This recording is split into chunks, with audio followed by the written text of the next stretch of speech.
अगर फिर किसी ने मेरी मिठाई चुराई। मिठापुर गांव, जहां हर गली में एक हलवाई की दुकान होती थी, लेकिन उस गांव में एक गरीब लड़की चिंकी अपनी माँ के साथ रहती थी। गरीबी ने उनके घरेलू हालत इतने खराब कर दिए थे कि 6 दिनों से दोनों ने एक भी निवाला नहीं खाया था। माँ, तुम चिंता मत करो, आज मैं खाना लाऊंगी, कुछ न कुछ जरूर ले आऊंगी। खाना कहाँ से लाएगी बेटी, हमारे पास तो कुछ नहीं बचा। माँ, बस तुम देखना। चिंकी ने मन में सोचा कि वो हलवाई की दुकान से कुछ मिठाई चुराएगी ताकि माँ के लिए कुछ ले आएगी।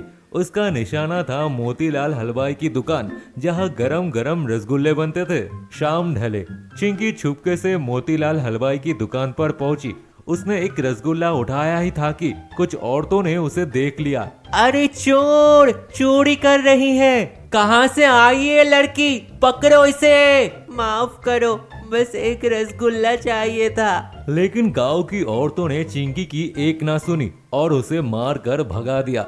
जब वो घर आई तो उसकी माँ ने भी उसे डांट दिया। तू चोरी करेगी चिंकी, इससे बेहतर होता कि हम भूखे ही मरते। चिंकी की माँ ने गुस्से में उसे झोपड़ी के अंदर बंद कर दिया।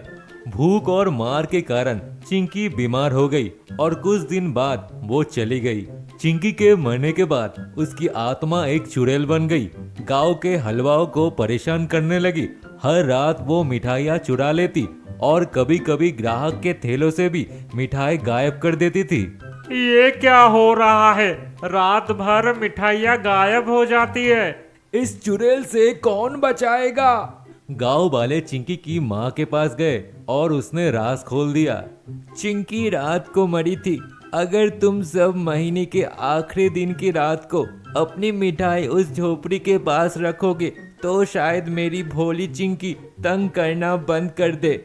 गांव के हलवाइयों ने वैसा ही किया। महीने के आखिरी दिन सब हलवाई अपना मिठाइयाँ झोपड़ी के पास छोड़ आए और जैसे ही उन्होंने ये किया, चुड़ैल ने तंग करना बंद कर दिया।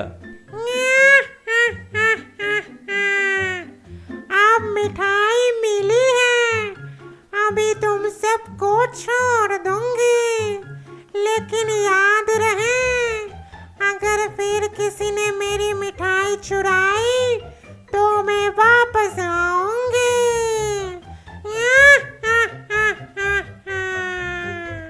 चलो, अब मिठाइयाँ गायब नहीं हो रही। कुछ महीने बाद एक नया परिवार गांव में बस गया। घर में 2 शैतान जुड़वा भाई रवि और राजू रहते थे।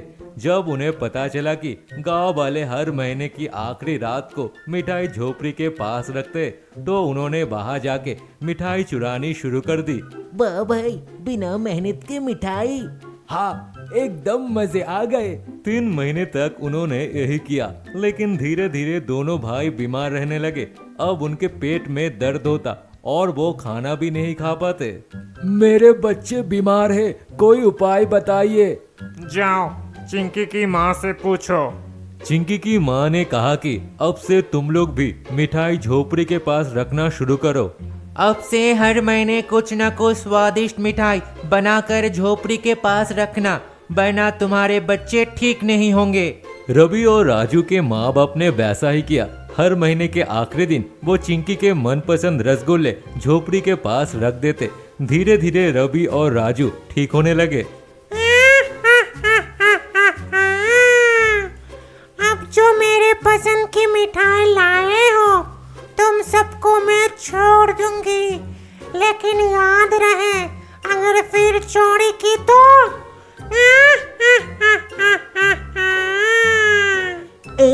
अब हम मिठाई नहीं चुराएंगे। हाँ, सही कहा, अब हम सुधर गए हैं।